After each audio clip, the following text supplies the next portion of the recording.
अस्सलाम वालेकुम नादरीन, आप यूट्यूब चैनल देख रहे हैं। मैं इमरान खान हूँ। नादरीन, वजाहत सईद खान साहब जो एक जर्नलिस्ट हैं, पाकिस्तान में बड़ा लंबा अरसा काम करते रहे हैं। हालात की वजह से, मिलिट्री एस्टेब्लिशमेंट के गुस्से की वजह से वो अमेरिका में रहते हैं। उनकी एक इतला या ख़बर की वजह से, जिसकी वो ख़ुद भी तस्दीक नहीं कर सके, एक खलबली मच गई पाकिस्तान में। और उन्होंने एक ऐसी खबर दी कि जिसके असरात बड़े गहरे हो सकते हैं। यानी कन्फर्मेशन उन्होंने नहीं की। वो ये खुद कह रहे हैं अपने वीलॉग में कि मैं इसकी कन्फर्मेशन नहीं कर सकता, लेकिन वो ये भी कह रहे हैं कि उन्हें GHQ के 3 सीनियर अफसरान, जो फ़ौजी अफसरान हैं, उनके ज़रिए से वो ख़बर मिली है। और ख़बर खुदा न खास्ता ये है कि इमरान खान साहब की जान को नुकसान हो गया है। अब ये बात उन्होंने जो बोली वो अंग्रेज़ी में बोली। मैं एग्जैक्टली वैसे बात करते हुए भी डर लगता है कि पाकिस्तान के लिए तो बहुत मुश्किल पैदा हो जाएगी अगर खुदा ना खास्ता, और मैं एक मरतबा नहीं कई मरतबा ये कह चुका हूँ कि खुदा ना खास्ता अगर इमरान खान को कभी भी कुछ हुआ तो ये जर्नैल सारी ज़िंदगी पछताएंगे और इनकी नस्लें रोएंगी बैठ के कि इन्होंने किया क्या है। ये इतना आसान नहीं होगा। ये पाकिस्तान है, मिस्र नहीं है कि जहाँ पे उन्होंने मुर्सी को मार दिया और उसके बाद वो मिस्र के लोग जो है वो आज भी नहीं भूले। उनका जब दाव लगेगा वो वापस आएंगे। लेकिन पाकिस्तान के अंदर लोग इसको कभी भी बर्दाश्त नहीं करेंगे। ये वैसे कहते हैं निजी मीटिंग में, महफिलों के अंदर, हर जगह पे कि देखें जी, इमरान खान को गोली लगी थी तब भी तो 1 लाख 1.5 लाख बंदा बाहर निकला था, इससे ज़्यादा बंदे आए नहीं पूरे पाकिस्तान में। तो इमरान खान को गोली लगी तो तब लोगों ने क्या कर लिया था भाई? लोगों को पहली खबर फौरी तौर पर मिल गई थी कि इमरान खान सब जख्मी हुए हैं और लोग फौरी तौर पर उनके लिए दुआएं कर रहे थे। ये तजर्बा कभी किसी को नहीं करना चाहिए। ये वो तजर्बा पाकिस्तान के साथ इतना खौफनाक तजर्बा कर लेगा कि 1971 से भी ज़्यादा खौफनाक सूरत हाल पैदा हो जाएगी। इन्हें आइडिया नहीं है, लेकिन वजाहत साहब को यह खबर देने से पहले ना 10 मरतबा हर जगह से तस्दीक करनी चाहिए थी। उन्होंने खुद कहा कि मैं इस खबर की तस्दीक नहीं कर सकता, लेकिन उन्हें तस्दीक किए बगैर कभी भी ऐसी खबर नहीं देनी चाहिए थी। यहाँ से उन्हें अपने जर्नलिज्म का इस्तेमाल करना चाहिए था। उन्हें कोशिश करनी चाहिए थी कि और सोर्सेज से बात करें और जगह चेक करें। और जब तक उनके पास इस नौयत की कोई चीज़ आती है या कोई इतला आती है, 100% वो श्योर ना हो जाए, तब तक इस पर बात भी नहीं करनी चाहिए। अब जो एकदम उनके ऊपर यलगार आएगी या जिस किस्म की चीज़ों का उन्हें सामना करना पड़ेगा, वो उनको अपनी इस खबर की वजह से या अपनी इस गलती की वजह से करना पड़ेगा। नाज़रीन, दूसरी चीज़ आज जो इंपॉर्टेंट है वो इमरान खान साहब की बहनें अडियाला जेल के बाहर मुलाकात के लिए जा रही हैं। यानी आज फिर मंगल है और इमरान खान साहब की उनकी फैमिली के साथ अदालत के हुक्म के बावजूद मुलाकात ना करवाने का दिन है। एक बात आप सारे अपने जहन में रखिए कि आज तक इमरान खान साहब के साथ जो कुछ भी हुआ वो आसिम मुनीर साहब ने किया है, और उसके पीछे सबसे बड़ी ख्वाहिश नवाज शरीफ की है। और आसिम मुनीर साहब के हाथों जुल्म हो रहा है, नवाज शरीफ की ख्वाहिश इसके अंदर मौजूद है। और आसिम मुनीर साहब के बारे में इमरान खान साहब ने खुद कहा कि अगर मुझे या मेरी बीवी को किसी भी स्टेज पर कुछ हुआ तो उसके लिए जिम्मेदार आसिम मुनीर होगा, जो अपने इक़्तिदार के लिए और ताकत के लिए किसी भी लेवल तक जा सकता है। देखें मसला कहां पे है।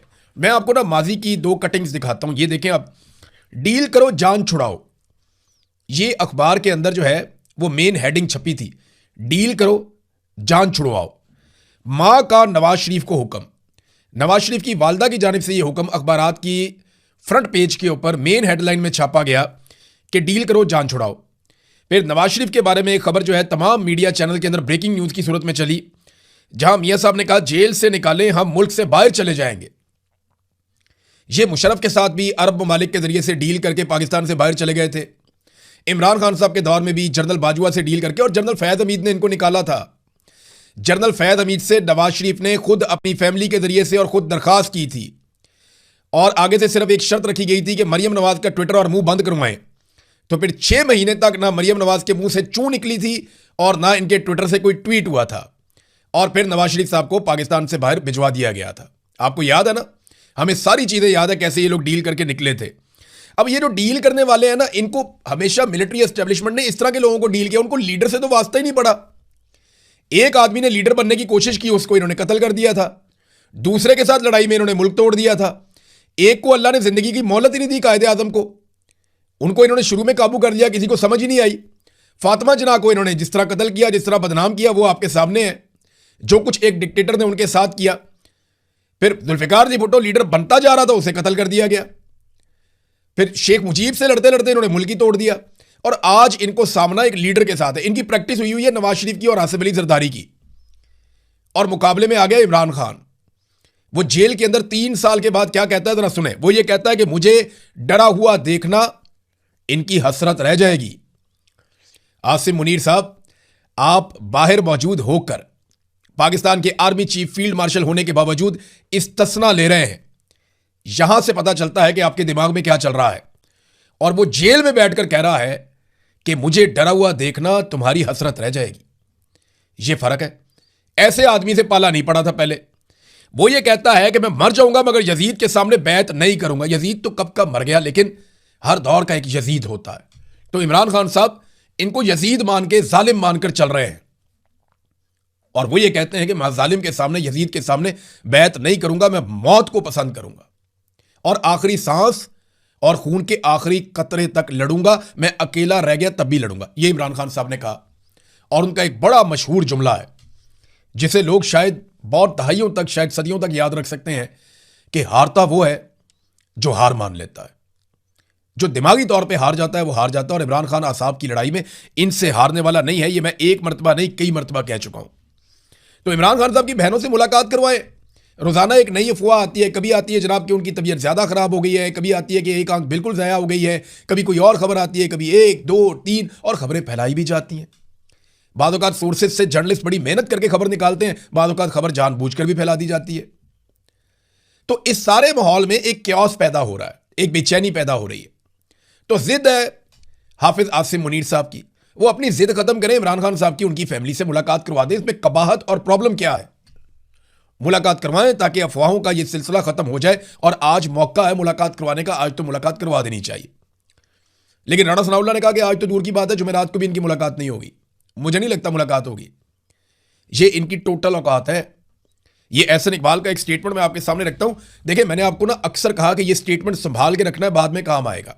कई बयानात मरियम नवाज ने दिए हुए हैं, कई नवाज शरीफ ने दिए हुए हैं, राणा सनाउल्लाह ने दिए हुए हैं, बाकी लोगों ने बयानात दिए हुए हैं, बिलावल ने भी बयानात दिए हुए हैं, जरदारी ने भी बयानात, इन सब ने बयानात दिए हुए। संभाल के रखने आपने, क्योंकि इन पे बुरा वक्त आएगा ना तो हम इनको निकाल कर दिखाएंगे वो स्टेटमेंट। एहसन इकबाल का ये स्टेटमेंट है, ये मैं आपको दिखा रहा हूं। इमरान खान की सेहत के बारे में किसी को तशवीश नहीं होनी चाहिए कि इससे किसी भी किस्म की कोई नरमी रवा रखी जाएगी। यानी इमरान खान साहब से नरमी कोई नहीं होगी। सेहत के हवाले से किसी को तशवीश नहीं होनी चाहिए, यानी तशवीश नहीं होनी चाहिए कि इससे कोई नरमी रवा रखी जाएगी। ये अपनी बारी कितने जालिम हो गए हैं, बस ये रिकॉर्ड के ऊपर आप चीजें रखें, क्योंकि बारी बारी सबकी बारी, इनकी बारी आएगी। मिलिट्री एस्टेब्लिशमेंट की भी बारी आएगी। जो उन्होंने पाकिस्तान के अंदर एक मौज लगाई हुई है ना, ये हमेशा नहीं रहेगी। ये आज नहीं, साल, 2, 4, 10 साल, ये जब भी मामला खत्म होगा ना, झोलियां उठा उठा के उस दौर के अफसरान बद्दुआएं देंगे इन सारों को जिन्होंने कौम के अंदर नफरत का ये बीज बोया है। इमरान खान साहब की बहनें गई मुलाकात करवाने के लिए। मुझे नहीं लगता कि आज भी मुलाकात होगी, क्योंकि आज मुलाकात ना करवाने का दिन। अदालत ने कहा मुलाकात करवाओ, नहीं करवाते। अदालत ने कहा उन्हें हकूक दो, उनके नहीं देते। अदालत ने कहा उनका इलाज करवाओ, उनके अपने डॉक्टरों से मिलवाओ, नहीं मिलवाते।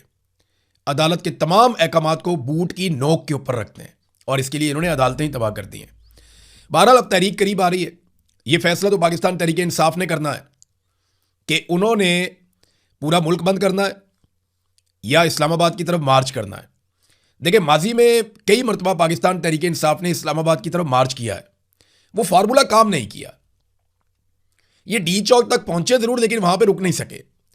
एक इमरान खान साहब लेकर गए 25 तारीख को मई की 2022 में, और इमरान खान साहब वहां पे डी चौक में पहुंचे। पहुंचने के बाद उन्होंने वहां पे तकरीर की और वहां से लोगों को कहा कि अभी हम वापस जाएंगे। अली अमीन गंडापुर 2 मरतबा गए, एक मरतबा तो वो गायब हो गए रास्ते में से ही, और वो चले गए केपी हाउस में चाय पीने लोगों को छोड़कर। एक मरतबा उन्होंने पहाड़ियां क्रॉस की और दूसरी मरतबा गोली चल गई और वो वहां से अलीमा खानम को लेकर निकल गए। यानी वो बातें जो टीवी चैनल्स पे नहीं हो सकती थी, कम से कम वो हो तो रही है ना। कम से कम थोड़ी सी फील्ड तो मिली पाकिस्तान तहरीक इंसाफ को। अब इसके ऊपर भी कई लोग ये कह रहे हैं कि जनाब सुहेल अफरीदी साहब को क्यों मौका मिल रहा है। मुझे 3-4 पाकिस्तान तहरीक इंसाफ के लोगों ने राब्ता किया, जिनमें से 1-2 लोग पाकिस्तान से बाहर भी हैं। उन्होंने कहा हम हैरान हो गए, जो एंकर्स इमरान खान साहब के बुग्ज में लुथरे हुए हैं, उनकी टीमों ने हमें पैगामात भिजवाए कि वो हमें अपने टीवी चैनल पे लेना चाहते हैं। ये मैं आपको एग्जैक्टली बता रहा हूं। 2 ऐसे लोग हैं रानुमा पाकिस्तान तहरीक इंसाफ के, जिन्हें पाकिस्तान के टीवी चैनल्स के ऊपर दिखाना सख्ती से मना था, उन पे पाबंदी लगी हुई थी। उन दोनों के बारे में मेरी उनसे बात हुई। उनमें से एक ने तो बहुत कैटेगोरिकली कहा और दूसरे से भी मुझे सरसरी तौर पे बताया कि जनाब हमें पाकिस्तान से फोन आया और एक ऐसे एंकर की टीम की जानिब से आया, दो अलग अलग हैं, कि जो नफरत करते हैं इमरान खान साहब से, लेकिन उनकी टीम कह रही है जी कि आपको टीवी पे लेना है, आपको प्रोग्राम में लेना है।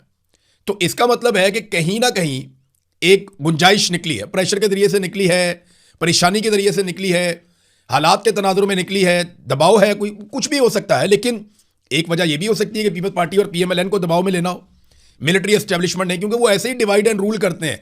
मैं आज भी कहता हूं कि पीएमएलएन और पीपल्स पार्टी को खड़े होना चाहिए, असेंबली में रोला डालना चाहिए, पीटीआई के साथ मिलकर उन्हें यह मुतालबा करना चाहिए कि इमरान खान साहब की मुलाकातें खोलें, उनकी मुलाकातें करवाएं, उनको लेवल प्लेइंग फील्ड दें। हम जाने, सियासतदान जाने, हमारा काम जाने, मिलिट्री एस्टेब्लिशमेंट जाए अपनी बैरकों के अंदर वापस।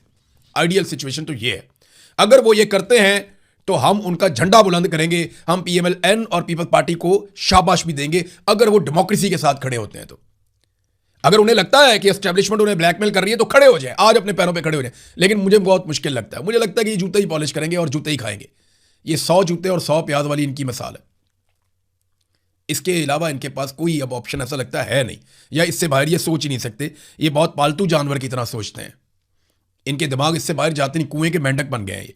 तो सुहेल अफरीदी साहब के इंटरव्यूज चले, उन्होंने इमरान खान साहब का बार बार नाम भी लिया, वो नशर भी हुए और जियो टीवी पे भी हुआ, ARY पे भी हुआ। अब आप समझ जाएं कि जियो टीवी और ARY ये दो पाकिस्तान के इंपॉर्टेंट टीवी चैनल में से 5-6 टीवी चैनल हैं जो पाकिस्तान में बहुत अहम है। उनमें एक जियो है, उनमें एक एक्सप्रेस न्यूज़ है, दुनिया न्यूज़ है, ARY है, समा हुआ करता था लेकिन समा की उन्होंने दुर्गत बना दी, बेड़ा गर्क कर दिया अलीम खान ने, तो एक आधे और चैनल ने इसकी जगह ली है। बहरहाल ये 4-5 चैनल्स हैं मेन जहां पे ये खबरें वबरें चलती हैं और जिनको लोग थोड़ा बहुत देखते हैं। वैसे तो क्रेडिबिलिटी खत्म हो गई है। तो अब ये टीवी चैनल जो है वो ये इंटरव्यू चला रहे हैं। सुहेल वड़ाइच साहब जो एक सीनियर सहाफ़ी हैं, उन्होंने एक पैंतरा बदला है। मैं हैरान हो गया कि इनको क्या हो गया इस मौके पर। ये सारी चीज़ें जो है ना कुछ आपको समझा रही हैं। ये आहिस्ता आहिस्ता हमारे सामने चीज़ें खुलेंगी कि एक्चुअली ये हो क्यों रहा है सारा कुछ। सुहेल वड़ाइच साहब ये वो सहाफ़ी हैं जिन्होंने नफरत बहुत ज़्यादा फैलाई थी। इन्होंने एस्टेब्लिशमेंट के फ़ायदे के लिए गलत तजदिए पेश किए थे। इमरान खान के मुकाबले में हमेशा इन्होंने एस्टेब्लिशमेंट को सपोर्ट किया था।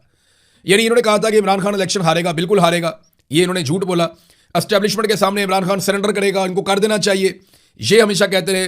बुशरा बीबी का इन्होंने मजाक उड़ाया, अलग अलग तरह के कमेंट दे के, अलग अलग तरह के कॉलम लिख के। इन्होंने जो मजलूम है उसको हमेशा कसूरवार ठहराया, जालिम को कसूरवार कहने की बजाय। यानी सुहेल वड़ाइच के आप बेशुमार कॉलम्स, बहुत सारी तहरीरें आप उठाकर देखें तो वो जालिम जो है ना उसको कुछ नहीं कह रहे, वो मजलूम को कसूरवार कह रहे हैं कि तू मार क्यों खा रहा है। और इसके ऊपर मैं कई मरतबा तनकीद भी कर चुका हूं। लेकिन अब उन्होंने एकदम तेज तरीन इंटरव्यूज देना शुरू कर दिए और इन इंटरव्यूज में उन्होंने खुद को निस्बतन इमरान खान का हमदर्द साबित करने की कोशिशें शुरू कर दी हैं। ऐसा क्यों हुआ? इसके भी दो रीजन हो सकते हैं। या तो वड़ाइच साहब को वो तब्दीली नजर आना शुरू हो गई है जो मुस्तकबिल करीब में आ जाएगी, आज नहीं आएगी तो कल आ जाएगी, कभी ना कभी तो आ ही जाएगी। या वड़ाइच साहब जो हैं वो जरदारी साहब की हमदर्दी में ये कर रहे हैं। मेरी बात याद रखिएगा कि सुहेल वड़ाइच साहब के नवाज शरीफ के साथ कतई तौर पे कोई हमदर्दी या ताल्लुक नहीं है, ये धोखा देते हैं हमेशा। सुहेल वड़ाइच साहब का जो ताल्लुक है वो आसिफ अली जरदारी के साथ है। ये आपको मैं बता रहा हूं कि वड़ाइच साहब क्या करेंगे, बड़ी कामयाबी से ना इमरान खान के खिलाफ एक वीलॉग कर देंगे या कोई प्रोग्राम कर देंगे या कमेंट दे देंगे या कॉलम लिख देंगे, फिर नवाज शरीफ के खिलाफ भी कर देंगे। तो इससे ये बैलेंस करने की कोशिश करते हैं। लेकिन गौर कीजिएगा ये हमेशा जरदारी को और बिलावल को सपोर्ट करेंगे। मैं उसका क्योंकि गवाह हूं, मैं इसलिए कह रहा हूं। वो कहते नहीं 2-3 मरतबा इमरान खान साहब से हम मिले 9 मई से पहले और हमने उनसे कहा कि जनाब ये जनाब महादराई से आप गुरेज करें। मैंने मना किया नहीं, ऐसा नहीं हुआ। मैं मौजूद था एक मीटिंग में, दूसरी में एक और भी दोस्त हमारे वो भी मौजूद थे, उनसे भी मेरी बात हुई। ये वड़ाइच साहब वहां पे इसलिए नहीं जाते थे, ये सियासतदानों की बातचीत के लिए एक माहौल बनाना चाहते थे। ये 3-4 सीनियर सहाफियों ने एक टीम बनाई हुई थी, ये जा जाके लोगों को मिलते थे, जनाब माहौल बनाओ, सियासतदान आपस में बातचीत करें। और इमरान खान साहब ने मेरे सामने 3-4 चीजों के ऊपर इन तमाम सहाफियों को कहा कि जाकर नवाज शरीफ से बात करो, जरदारी से बात करो। अगर वो इसके ऊपर आमादा होते हैं और शुरू करते हैं तो मैं इस पर पूरा साथ दूंगा। कौन सी चीजें थी? नंबर 1, पाकिस्तान की फौज का सियासत से किरदार हमेशा के लिए खत्म किया जाए, शफाफ इंतखाबात का एक तरीकाकार राइज किया जाए। मईशत और एहतसाब के हवाले से इमरान खान साहब बात करते थे कि इन चीजों के ऊपर मैं एक उनके साथ मिसाक करने पर मैं राजी हूं, मैं ये करना चाहता हूं। जाओ जाकर उनसे बात करो, वो इसको शुरू करें, वो गवर्नमेंट में है, मैं उनका साथ दूंगा। लेकिन आपको पता है नवाज शरीफ साहब के दिमाग को तो इक्तदार चढ़ा हुआ था, उनको तो बदला लेना था और उन्होंने बदला लेके अपनी और अपने पूरे खानदान की सियासत को बर्बाद कर दिया। तो नाज़रीन, इस वीलॉग में अब तक के लिए इतना ही। अपना ख्याल रखिएगा, अपने इस चैनल का भी। अल्लाह हाफिज़।